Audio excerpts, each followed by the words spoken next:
Let's get right into it. The first one is they take advantage of your fairness. Have you noticed that? A perfect example of this is in a divorce. Most people, and I'm sure this is probably you, when you think about ending a relationship or things not going well, you start looking for your side of the street, like, oh, I made a mistake here, or you will lead a confrontation or a discussion about the relationship with the part that you're doing imperfectly. In other words, you're willing to be fair of, hey, I made a mistake here.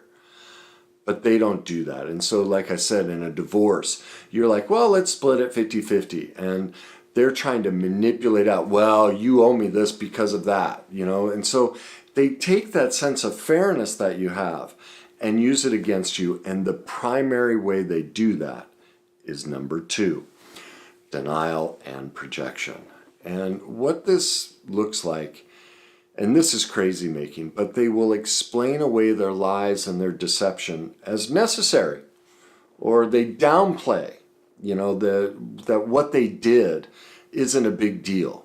They may even flat out deny that what they're doing is wrong or what they did is wrong.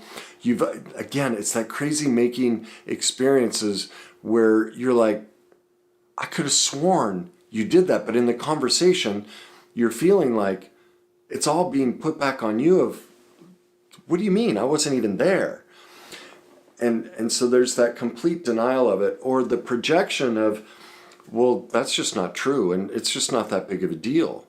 Why are you getting so upset about this? This is about you. Like, you shouldn't be, this shouldn't even bug you. A lot of these are kind of narcissistic traits, but it doesn't have to rise to the level of narcissism. Even many people that are not narcissists will exhibit these manipulative behaviors, and they'll deny and project and use your fairness against you. And so pay attention. Do you have this sense that you bring up something in the relationship and they're not willing to take ownership of their side, and then they either deny or project it onto you?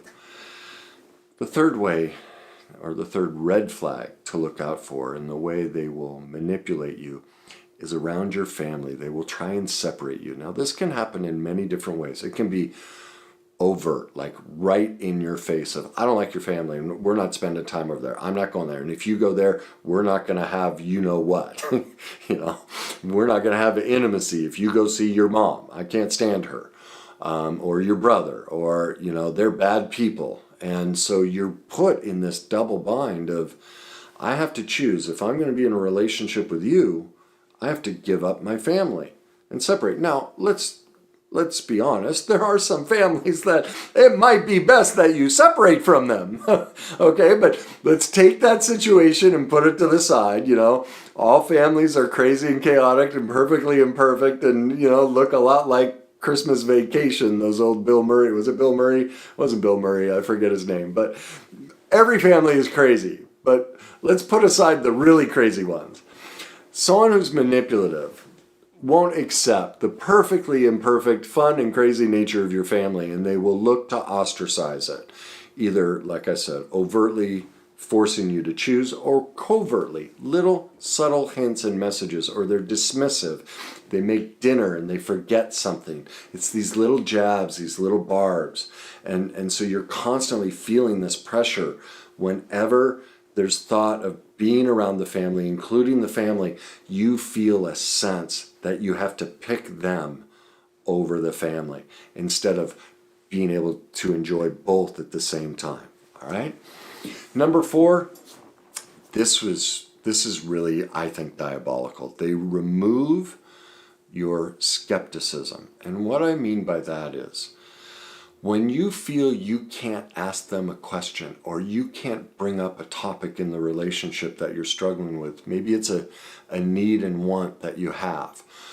Maybe there's something you saw and you'd like to have a discussion about it, and you are met with anger, derision, even ridicule at, how dare you, like you feel attacked for even considering it.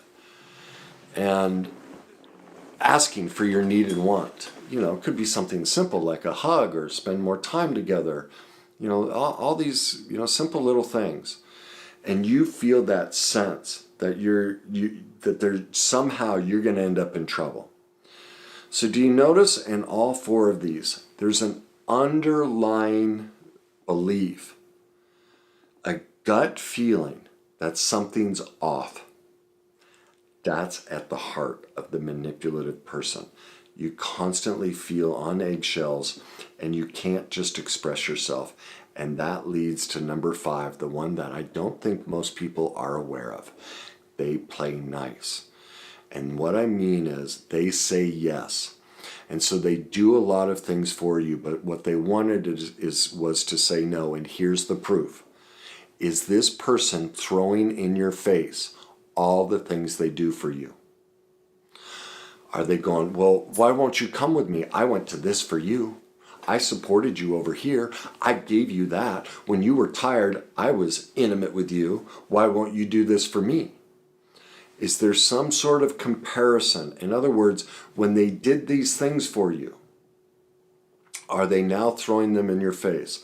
This is at the hallmark of a manipulative person. It's a very codependent dynamic, and they kill you with their kindness. And the killing part is that on the back end, after they do all these wonderful things, and you may be with someone who's always nice, never yells and screams, doesn't do any of these manipulative stuff, these other more overt, mean type things. But this person is incredibly nice and sweet, but they're always keeping score of all the things they did for you. What that means is they're manipulating the heck out of you. And this is the most prevalent way people manipulate.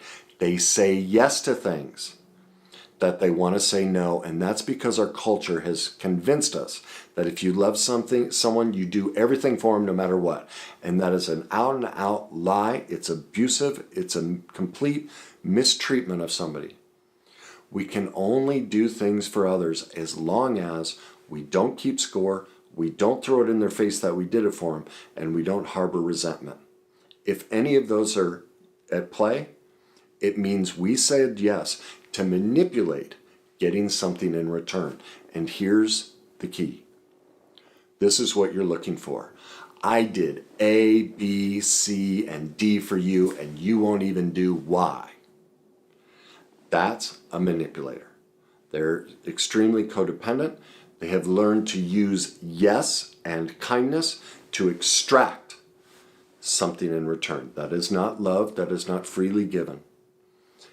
Is that showing up in your relationship? That's the one most people miss, is people saying yes, using yes and niceness to manipulate out the no. So what's the solution to this? Well, at the heart of this, what's creating your attraction to this manipulative person is when you were a child and you got in trouble, your connection was severed.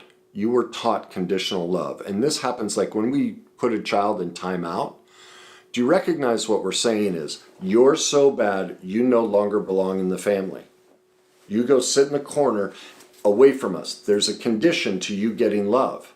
You have to fit into this box, and if you don't fit into this box, we extricate you. And that's why we fall for the manipulations, because that's a complete separation. That's an abandonment of us. Now, instead of putting a child in timeout, it's teaching them, wait a minute, do you recognize the consequence of your behavior? A more appropriate consequence wouldn't be banishment from the family. It would be, you didn't clean the bathroom. So, or instead of, banishing from the family, it's, well, we're going to teach you how to clean the bathroom, or you're going to clean the bathroom more often. Like, that's an appropriate consequence, not banishment. And so that's why they fall for this. So what's the solution?